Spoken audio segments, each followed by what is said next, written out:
In today's video, we're going to be diving into the latest update of Logic Pro 11.1. The day has come for some amazing new features that a lot of us have been very much waiting for. So we'll walk through all of those in detail and show you how you can incorporate them into your own productions. We've got some awesome updated workflow enhancements, and we've also got a really exciting new reverb, the Quantec Room Simulator. So let's jump in.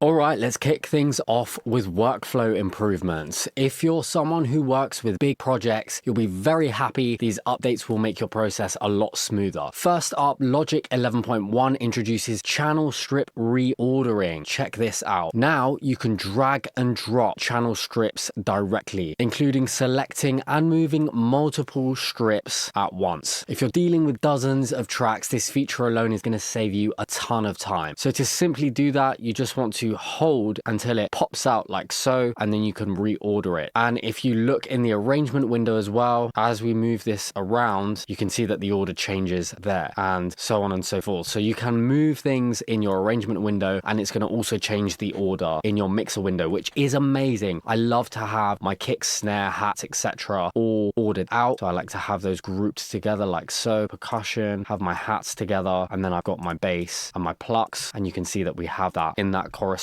order now, which is perfect. So here is another time saver for you, an enhanced plugin search. So you can now locate plugins quickly by typing a part of the name, category, or manufacturer. So no more endless scrolling through all of your plugin lists, especially handy if you're like me and you have way too many of those plugins. So all you have to do here is when you actually click, look, we have search. We can just type in the name of the plugin. We can say Waves, so the manufacturer, or the name of a plugin, Half Time. You can also just type in EQ, and then you can scroll through all of your EQs. It's so easy to find everything now, which is just those microseconds that you spend doing this stuff over and over and over again just adds up, and it's just going to make your projects take way longer, and then you lose objectivity and all of that stuff, which is very frustrating. So thank you, Logic, for giving that to us. That is a really nice feature now. And if I go to my compressor, I click sidechain, look, there's a search bar. So we can just search whatever we want here. So rather than having to do that, you can just type in the name. So if you have a really dense project that has hundreds of tracks, which I often do, and I just want to sidechain to one element, I can just type that in, find the name of it, and then just sidechain it, which is really great. Another really cool feature here, as well as being able to search for plugins, we can also search for inputs and outputs and buses. So you can just type that in. So if we want bus 24, we can just type that in rather than having to scroll down endlessly. We can also assign our outputs rather than having to do this. We can type that in as well. Now let's talk about one of the most exciting updates, the Quantec Room Simulator. This reverb plugin is based on the legendary Quantec QRS, which is a piece of equipment that transformed how engineers approached reverb back in the 80s. So let's dive into why this is such a game changer. The Quantec QRS, or Quantec Room Simulator, was introduced in 1982 to be specific, and was one of the first digital reverb units capable of creating realistic three-dimensional spaces, unlike traditional reverbs that often sounded artificial or metallic. So the QRS could replicate natural room-like reverb, which made it an instant hit among top producers and engineers. You'll find it on countless iconic recordings from the 80s and 90s, adding depth and authenticity to everything from pop to jazz to orchestral recordings. So let's pull this up, and now I can just type it in, and we've got it. So we have two modes to work with. So we've got the vintage Quantec QRS, which provides a warm and natural room sound, perfect for vocals, acoustic instruments. And then we've got the modern Quantec Yardstick, and we've got this kind of more modern user interface in terms of the coloring compared to this. And this has a more precise, defined reverb, ideal for kind of more complex modern mixes. So you can use a combination of these two together. So let's take a listen. Here's the Quantec QRS mode. So we're going to give these plucks a rich ambient space that feels like a live room. So it's perfect if you want that classic immersive feel without overwhelming the original sound. So let's have a listen to this in solo. So without.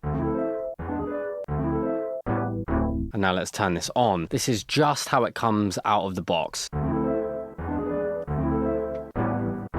And then we've got reverb decay time. So if you want the tail to be shorter, we've got the size of the room here. Oh, this sounds amazing. Our reverb level, which is going to be a wet. and then our dry level. So that's just our reverb.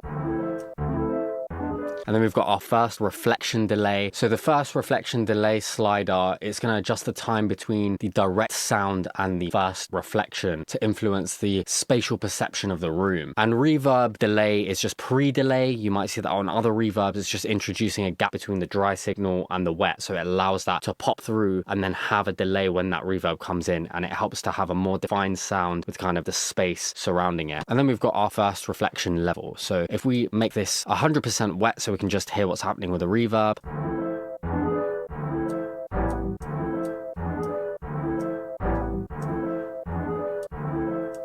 Very subtle stuff here.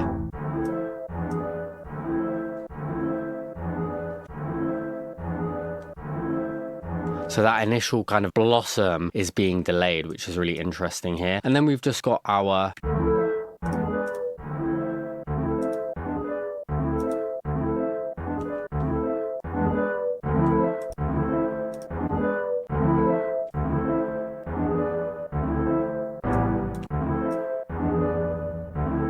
And then we have this section here where we can actually shape the tone of our reverb. So if we want it to be brighter,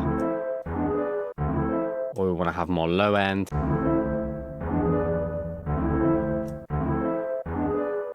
And what's really interesting here is it's also affecting the time as well. So if we listen to low, there's a really long kind of decay there versus that, which is a lot kind of cleaner, and there's less of that decay as well in the lows. So I'm very excited to play around with this and actually dive into this a little more deeply. But let's have a look at some really fun things here. So we have freeze, and what this allows us to do is actually freeze the reverb at different points. So let's have a listen to this. So if I play,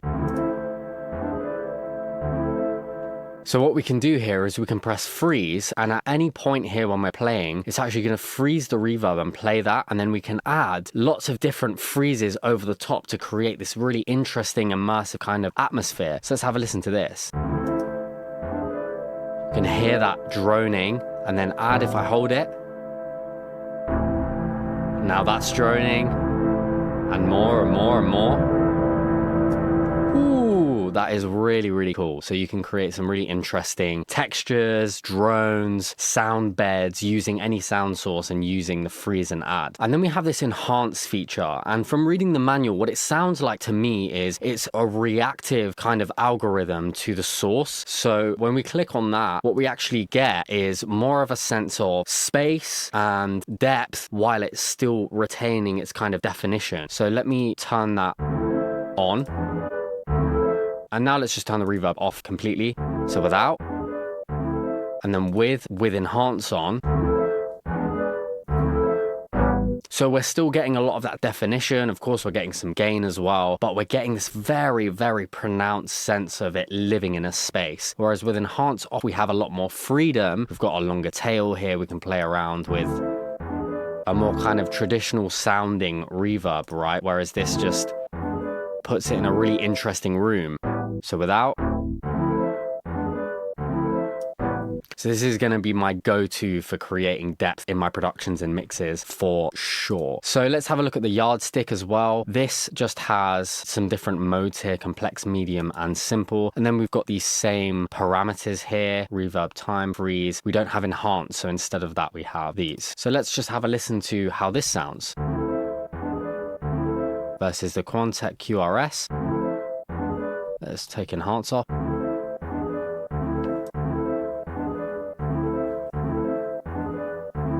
A bit warmer, a little less shimmer, kind of less of a kind of modern polished kind of sound. So if you want something that's more reminiscent of more kind of retro and nostalgic genres, or you just want to capture the essence of that kind of more warm and rich sound, go for the Quantec QRS. If you want something a little bit more pristine and polished, then you may want to reach for the yardstick. Let's look at a couple more upgrades that we've got here. So what's really cool in terms of just your creative flow and also the ability to just move quickly is to be able to bounce multiple tracks now. So if we click Control B, we've got this option here. So one file per track, or one file per region. So before we could only do one file, right? So if I click that, it's going to bounce each one of those into one file. That's not what we want. We want to actually bounce each one out individually into one of its own tracks. So we can pick one file per track. Amazing. We've got it all done there. And it's as simple as that. So you can just go around and click multiple parts here like so, and then bounce those out into separate tracks if you need to do that, which is a really great feature. All of this stuff is just allowing us to work more quickly and more efficiently, which is always super helpful. The newest update also brings some subtle but valuable interface improvements. So one example being that if we look at our LCD display, underneath our sample rate, we can change our buffer size now. So we can do that really quickly and really easily without us having to go into our settings and waste time. And finally, for those that are running macOS Sonoma, Logic 11.1 has been fully optimized for it. So this means we're going to have better stability, we're going to have faster load times, and overall smoother performance on compatible Macs. So if you're on the latest hardware, you'll notice a significant difference, especially when you're handling larger projects, which is also really helpful and effective. And a nice feature that has been given to us in Beatbreaker is the ability to bypass certain frequencies. So we can bypass below certain frequencies, so we have a little bit more control, much like ChromaGlow with the ability to bypass as well. So there you have it. Logic 11.1 is a super helpful and powerful update with a lot of workflow enhancements,